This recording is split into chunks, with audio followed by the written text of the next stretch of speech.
What's up, y'all? So we gonna read a little bit. We're gonna read chapter 24. We got 2 more chapters. This one's a short one, and then we got a long one. This one's about 30 minutes too. All right, yo. So XX, that's 10, 10, 20, and then you got 1V. So V is 5, so that's 1 before V. So that's 4. So we got 10, 10, 20 plus 4 is 24. There was no real healing for Alessandro. His hurts had gone too deep. His passionate heart ever secretly brooding on the wrongs he had borne, the hopeless outlook for his people in the future, and most of all, on the probable destitution and suffering in store for Ramona, consumed itself as by hidden fires. Speech, complaint, active antagonism might have saved him, but all these were foreign to his self-contained, reticent, repressed nature. Slowly, so slowly that Ramona could not tell on what hour or what day her terrible fears first changed to an even more terrible certainty. His brain gave way, and the thing, in the dread of which he had cried out the morning they left San Pasquale, came upon him, strangely enough and mercifully. Now that it had really come, he did not know it. He knew that he suddenly came to his consciousness sometimes and discovered himself in strange and unexplained situations. Had no recollection of what had happened for an interval of time, longer or shorter, but he thought it was only a sort of sickness. He did not know that during those intervals his acts were the acts of a madman, never violent, aggressive, or harmful to anyone, never destructive. It was piteous to see how in these intervals his delusions were always shaped by the bitterest experiences of his life. Sometimes he fancied that the Americans were pursuing him, or that they were carrying off Ramona and he was pursuing them. At such times he would run with maniac swiftness for hours till he fell, exhausted on the ground, and slowly regained true consciousness by exhaustion. At other times he believed he owned vast flocks and herds, would enter any enclosure he saw where there were sheep or cattle, go about among them, speak of them to passersby as his own. Sometimes he would try to drive them away, but on being remonstrated with, would bewilderedly give up the attempt. Once he suddenly found himself in the road, driving a small flock of goats, whose he knew not nor whence he got them. Sitting down by the roadside, he buried his head in his hands. "What has happened to my memory?" he said. "I must be ill of a fever." As he sat there, the goats of their own accord turned and trotted back into a corral nearby, the owner of which stood laughing on his door sill, and when Alessandro came up, said good-naturedly, "All right, Alessandro, I saw you driving off my goats, but I thought you'd bring them back." Everybody in the valley knew him and knew his condition, and did not interfere with his capacity as a worker for the greater part of the time. He was one of the best shearers in the region, the best horse breaker, and his services were always in demand, in spite of the risk there was of his having at any time one of these attacks of wandering. His absences were a great grief to Ramona, not only from the loneliness in which it left her, but from the anxiety she felt lest his mental disorder might at any time take a more violent and dangerous shape. This anxiety was all the more harrowing because she must keep it locked in her own breast, her wise and loving instinct telling her that nothing could be more fatal to him than the knowledge of his real condition. More than once he reached home breathless, panting, the sweat rolling off his face, crying aloud, "The Americans have found us out, my Hela. They were on the trail. I baffled them. I came up another way." At such times she would soothe him like a child, persuade him to lie down and rest, and when he waked and wondered why he was so tired, she would say, "You were all out of breath when you came in, dear. You must not climb so fast. It is foolish to tire oneself." And these days Ramona began to think earnestly of Felipe. She believed Alessandro might be cured. A wise doctor could surely do something for him. If Felipe knew what sore straits she was in, Felipe would help her, but how could she reach Felipe without the señoras knowing it? And still more, how could she send a letter to Felipe without Alessandro's knowing what she had written? Ramona was as helpless in her freedom on this mountain Eyrie, E-Y-R-I-E, as if she had been chained hand and foot. Rest in peace to Erie, graffiti artist out in the northeast Los Angeles area. I actually did a piece. There was an artist. He used to just always be by himself, but he used to get up a lot in Los Angeles. I think he lives in the Mexico area now. Anyway, so, Mew, some guy, a gentleman named Mew. One time, me and my friends, we went to go pick him up, and then went to go hang out. Or we did some art, but Erie had a truck right across from what now is the crypto arena. It was Staples Center before. There was a truck Erie had, and Mew was putting together a video, and then he filmed me doing it, but I never ever seen it. And it was on a truck next to Erie.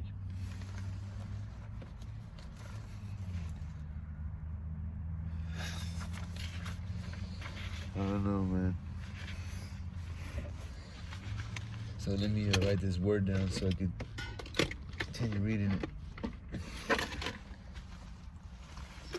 So what is that word? Avery, you must not. Yeah, the mountain Erie, as if she had been chained hand and foot. Okay, so Ramona's trying to send a letter to get help from Felipe. So I guess Felipe's still alive. It was funny, I went running the other day and I was like, is the Senora, did she pass away? I was thinking about this book. So Breton you must not climb so fast. So Avery. Ramona was helpless in her freedom on this mountain, Irie, as if she had been chained hand and foot. Oh, she kind of stuck on that. So Irie. So, all right. And so the winter wore away in the spring. What wheat grew in their fields in this upper air, wild oats too in every nook and corner. The goats frisked and fattened, and their hair grew long and silky. The sheep were already heavy again with wool, and was not yet midsummer. The spring rains had been good, the stream was full, and flowers grew along its edges, thick as in beds. The baby had thrived, as placid, laughing a little thing as if its mother had never known sorrow. One would think she had suckled pain, thought Ramona, so constantly have I grieved this year, but the Virgin has kept her well. If prayers could compass it, that would surely have been so, for night and day the devout, trusting, and contrite Ramona had knelt before the Madonna and told her golden beads till they were well nigh worn smooth of all their delicate chasing, before the Madonna, and told her golden beads. I guess, you know, she's Catholic, so whatever they do when they're praying at the rosary. At midsummer was to be a fete, F-E-T-E. By midsummer it was to be a fete in the Saboba village, and the San Bernardino priest would come there. This would be the time to take the baby down to be christened. This would also be the time to send the letter to Felipe, enclosed in one to Aunt Ree, who would send it for her from San Bernardino. Ramona felt half guilty as she sat plotting what she should say and how she should send it. She who had never in her loyal, transparent breast one thought secret from Alessandro since they were wedded, but it is all for his sake. When he was well, he would thank her. Pause. Somebody's walking by. I'd rather not. I don't like to read in front of people. It's not what I do.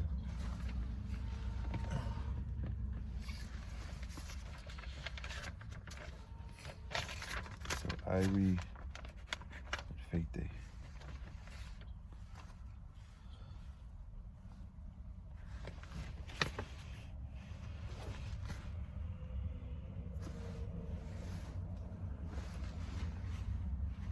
You get to flip me off and kill me, but that's bullshit. I'll kick your ass later.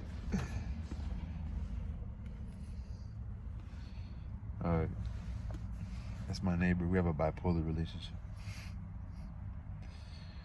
Alright, so when he was well, he would thank her. Okay, she wrote the letter with much study and deliberation. Her dread of it being read by the Senora was so great that it almost paralyzed her pen as she wrote. More than once she destroyed pages as being too sacred a confidence for unloving eyes to read. At last, the day before the fete day, it was done and safely hidden away. The baby's white robe, finally wrought in open work, was also done and freshly washed and ironed. No baby would there be at the fete so daintily wrapped as hers, and Alessandro had at last given his consent that the name should be Mahela. It was a reluctant consent, yielded finally only to please Ramona, and contrary to wont, she had been willing in this instance to have her own wish fulfilled rather than his. Won't.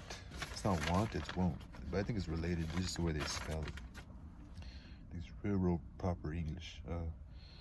She had been willing in this instance to have her own wish fulfilled rather than his. Her heart was set upon having the seal of baptism added to the name she so loved. And if I were to die, she thought, how glad Alessandro would be to have still a Mahela. All the preparations were completed, and it was yet not noon.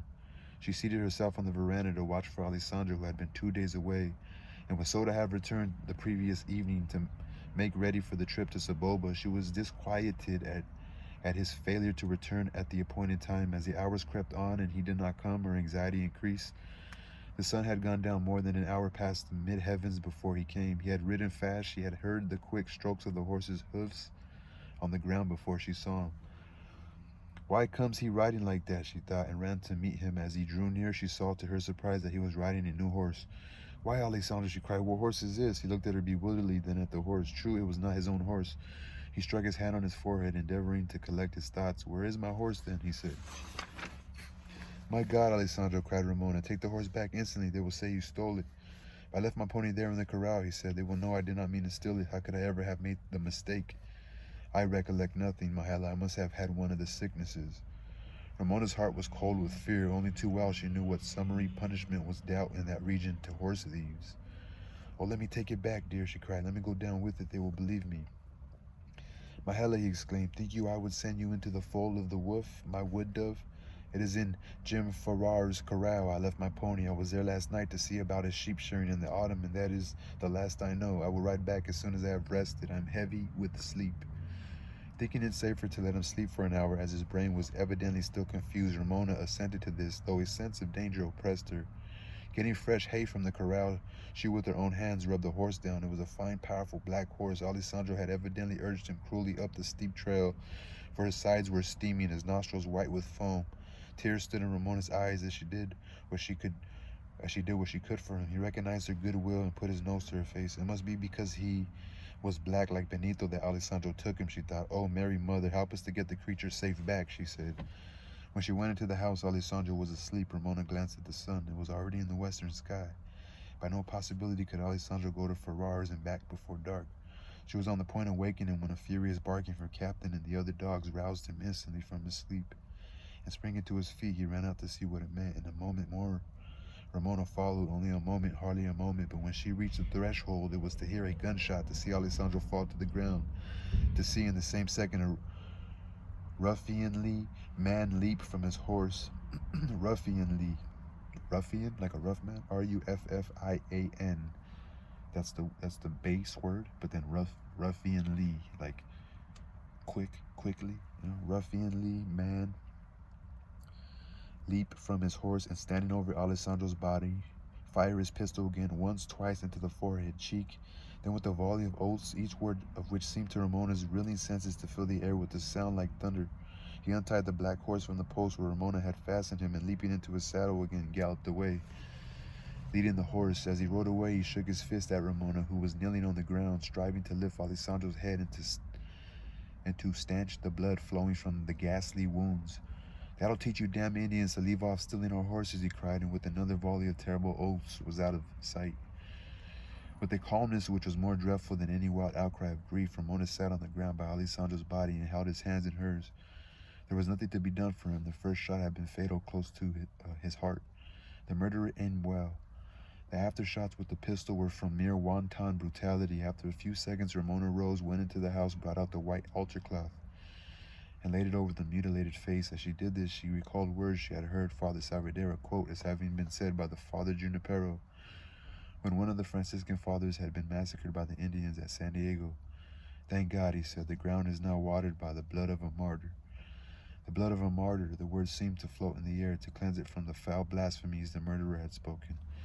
My Alessandro, she said, gonna be with the saints, one of the blessed martyrs. They will listen to what a martyr says. His hands were warm. She laid them in her bosom, kissed them again and again. Stretching herself on the ground by his side, she threw one arm over him and whispered in his ear, my love, my Alessandro, oh, speak once to my Helen. Why do I not grieve more? My Alessandro, is he not blessed already? And soon we will be with him. The burdens were too great. He could not bear them. Then waves of grief broke over her, and she sobbed convulsively, but still she shed no tears. Suddenly she sprang to her feet and looked wildly around. The sun was not many hours high. Whither should she go for help? The old Indian woman had gone away with the sheep and would not be back till dark. Alessandro must not lie there on the ground. To whom should she go? To walk to Saboba was out of the question. There was another Indian village nearer, the village of the Gawilas, on one of the high plateaus of San Jacinto. She had once been there. Could she find that trail now? She must try. There was no human help near. Taking the baby in her arms, she knelt by Alessandro and kissing and whispered, "Farewell, my beloved, I will not be long gone. I go to bring friends." As she set off, swiftly running, Captain, who had been lying by Alessandro's side, uttering heart-rending howls, bounded to his feet to follow her. "No, Captain," she said, and leading him back to the body, she took his head in her hands, looked into his eyes, and said, "Captain, watch here." With a whimpering cry, he licked her hands and stretched himself on the ground. He understood and would obey, but his eyes followed her wistfully till she disappeared from sight. The trail was rough and hard to find. More than once Ramona stopped, baffled among the rocky ridges and precipices. Her clothes were torn, her face bleeding from the thorny shrubs, her feet seemed leaden. Leaden. She made her way so slowly it was dark in the ravines as she climbed spur after spur and still saw nothing but pine forests or bleak opens. Her heart sank within her. The way had not seemed so long before Alessandro had been with her. It was a joyous, bright day, and they had lingered wherever they liked. And yet the way had seemed short. Fear seized her that she was lost. If that were so, before morning she would be with Alessandro, for fierce beasts roamed San Jacinto by night. But for the baby's sake she must not die. Feverishly she pressed on. At last, just as it had grown so dark she could see only a few handbreadths before her, and was panting more from terror than from running. Light suddenly gleamed out. Only a few rods ahead, it was the Cahuila village. In a few moments she was there. It is a poverty-stricken little place, the Cahuila village, a cluster of thule and adobe huts on a narrow bit of bleak and broken ground on San Jacinto Mountain. The people are very poor but are proud and high-spirited, veritable mountaineers in nature, fierce and independent. Alessandro had warm friends among them, and the news that he had been murdered and that his wife had run all the way down the mountain with her baby in her arms for help went like wildfire through the place. The people gathered in an excited group around the house where Ramona had taken refuge. She was lying half unconscious on a bed. As soon as she had gasped out her terrible story, she had fallen forward on the ground fainting, and the baby had been snatched from her arms just in time to save it. She did not seem to miss the child, had not asked for it or noticed it when it was brought to the bed. A merciful oblivion seemed to be fast stealing over her senses, but she had spoken words enough to set the village in a blaze of excitement. It ran higher and higher. Men were everywhere mounting their horses, some to go up and bring Alessandro's body down, some organizing a party to get at once to Jim Ferrar's house and shoot him. These were the younger men, friends of Alessandro. Earnestly, the aged captain of the village implored them to refrain from such violence. "Why should 10 be dead instead of 1, my sons?" he said. "Will you leave your wives and your children like his? The whites will kill us all if you lay hands on the man. Perhaps they themselves will punish him." A derisive laugh arose from the group. Never yet within their experience had a white man been punished for shooting an Indian. The captain knew that as well as they did. Why did he command them to sit still like women and do nothing when a friend was murdered? "Because I am old and you are young. I have seen that we fight in vain," said the wise old man. "It is not sweet to me, any more than to you. It is a fire in my veins, but I am old. I have seen. I forbid you to go." The women added their entreaties to his, and the young man abandoned their project, but it was with sullen reluctance, and mutterings were to be heard on all sides that the time would come yet. There was more than one way of killing a man. Ferrar would not be long seen in the valley. Alessandro should be avenged. As Ferrar rode slowly down the mountain, leading his recovered horse, he revolved in his thoughts what course to pursue. A few years before, he would have gone home, no more disquieted at having killed an Indian than if he had killed a fox or a wolf. But things were different now. This agent that the government had taken it into his head to send out to look after the Indians had made it hot the other day for some fellows in San Bernardino who had maltreated an Indian. Okay, so this agent that the government had taken it into its head to send out to look after the Indians had made it hot the other day for some fellows in San Bernardino who had maltreated an Indian. He had ever gone so far as to arrest several liquor dealers for simply selling whiskey to Indians. If he were to take this case of Alessandro's in hand, it might be troublesome. Ferrar concluded that his wisest course would be to take a show of good conscience and fair dealing by delivering himself up at once to the nearest justice of the peace as having killed a man in self-defense. Accordingly, he rode straight to the house of Judge Wells a few miles below Saboba and said that he wished to surrender himself as having committed justifiable homicide on an Indian or Mexican. He did not know which who had stolen his horse. He told a plausible story he professed not to know. He professed not to know the man or the place, but did not explain how it was that, knowing neither, he had gone so direct to the spot. He said, "I followed the trail for some time, but when I reached a turn, I came into a sort of blind trail where I lost the track. I think the horse had been led up on a hard sod to mislead anyone on the track. I pushed on, crossed the creek, and soon found the tracks again in soft ground. This part of the mountain was perfectly unknown to me and very wild. Finally, I came to a ridge from which I looked down on a little ranch. As soon as I came near the house, the dogs began to bark, just as I discovered my horse tied to a tree. Hearing the dogs, an Indian or Mexican, I could not tell which, came out of the house flourishing a large knife. I called out to him. "Whose horse is that?" He answered in Spanish. "It is mine." "Where did you get it?" I asked. "In San Jacinto," was his reply. As he still came towards me, brandishing the knife, I drew my gun and said, "Stop, or I'll shoot." He did not stop, and I fired. Still he did not stop, so I fired again. And as he did not fall, I knocked him down with the butt of my gun. After he was down, I shot him twice with my pistol. The duty of a justice in such a case as this was clear. Taking the prisoner into custody, he sent out messengers to summon a jury of 6 men to hold inquest on the body of said Indian or Mexican, and early the next morning, led by Farrar, they set out for the mountain. When they reached the ranch, the body had been removed, the house was locked, no signs left of the tragedy of the day before except a few bloodstains on the ground where Alessandro had fallen. Farrar seemed greatly relieved at this unexpected phase of affairs. However, when he found that Judge Wells, instead of attempting to return to the valley that night, proposed to pass the night at a ranch only a few miles from the Cahuilla village, it became almost hysterical with fright. He declared that the Cahuillas would surely come and murder him in the night, and begged piteously that the men would all stay with him to guard him. At midnight, Judge Wells was roused by the arrival of Captain, head men of the Cahuilla village. They had heard of this arrival with his jury, and they had come to lead them to their village where the body of the murdered man lay. They were greatly distressed on learning that they ought not to have removed the body from the spot where the death had taken place, and that now no inquest could be held. Judge Wells himself, however, went back with them, saw the body, and heard the full account of the murder as given by Ramona on her first arrival.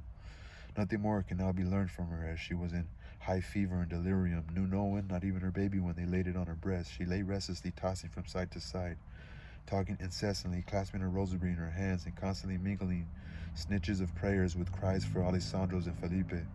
The only token of consciousness she gave was to clutch the rosary wildly, and sometimes hide it in her bosom if they attempted to take it from her. Judge Wells was a frontiersman and by no means sentimentally inclined, but the tears stood in his eyes as he looked at the unconscious Ramona. Farrar had pleaded that the preliminary hearing might take place immediately, but after this visit to the village, the judge refused his request and appointed the trial a week from that day to give time for Ramona to recover and appear as a witness. He impressed upon the Indians as strongly as he could the importance of having her appear. It was evident that Farrar's account of the affair was false from first to last. Alessandro had no knife. He had no time to go many steps from the door. The volley of oaths and the 2 shots almost simultaneously were what Ramona heard as she ran to the door. Alessandro could not have spoken many words. The day for the hearing came. Farrar had been, during the interval, in a merely nominal custody, having been allowed to go about his business on his own personal guarantee of appearing in time for the trial. It was with a strange mixture of regret and relief that Judge Wells saw the hour of the trial arrive, and not a witness on the ground except Farrar himself. That Farrar was a brutal ruffian, the whole country knew. This last outrage was only one of a long series. The judge would have been glad to have committed him for trial and have seen him get his deserts. But San Jacinto Valley, wild, sparsely settled as it was, had yet as fixed standards and criterions of popularity as the most civilized of communities could show. And to betray sympathy with Indians was more than any man's political head was worth. The word justice had lost its meaning, if indeed it ever had any, so far as they were concerned. The valley was a unit on that question. However divided it might be upon others, on the whole the judge was relieved, though it was not without a bitter twinge, as of one accessory after the deed, and unfaithful to a friend, for he had known Alessandro well. Yet on the whole he was relieved when he was forced to accede to the motion made by Farrar's counsel, that the prisoner be discharged on ground of justifiable homicide, no witnesses having appeared against him. He comforted himself by thinking that was no doubt true, that even if the case had been brought to a jury trial, the result would have been the same, for there would never have been found a San Diego County jury that would convict a white man of murder for killing an Indian if there were no witnesses to the occurrence except the Indian wife. But he derived small comfort from this. Alessandro's face haunted him, and also the memory of Ramona's, as she lay tossing and moaning in the wretched Cahuilla hovel. She knew that only her continued illness or her death could explain her not having come to the trial. The Indians would have brought her in their arms all the way if she had been alive and in possession of her senses. Okay, so did she die? During the summer that she and Alessandro had lived in Saboba, he had seen her many times and had been impressed by her rare quality. His children knew her and loved her, had often been in her house. His wife had bought her embroidery. Alessandro also had worked for him, and no one knew better than Judge Wells that Alessandro, in his senses, was as incapable of stealing a horse as any white man in the valley. Farrar knew it. Everybody knew it. Everybody knew also about his strange fits of wandering mind, and that When these half-crazed fits came on, he was wholly irresponsible. Farrar knew this. The only explanation of Farrar's deed was that on seeing his horse spent and exhausted from having been forced up that terrible trail, he was seized by ungovernable rage and fired on the second without knowing what he did. But he wouldn't have done it if it hadn't been an Indian, mused the judge. He'd have thought twice before he shot any white man down that way. Day after day, such thoughts as these pursued the judge, and he could not shake them off, an uneasy sense that he owed something to Ramona, or if Ramona were dead, to the little child she had left, haunted him. There might be in some such way be a sort of atonement made to the murdered, unavenged Alessandro. He might even take the child and bring it up in his own house. That was by no means an uncommon thing in the valley. The longer he thought, the more he felt himself eased in his mind by this purpose, and he decided that as soon as he could find leisure, he would go to the Cahuilla village and see what could be done. But it was not destined that stranger hands should bring succor to Ramona. Felipe had at last found trace of her. Felipe was on his way. Fire.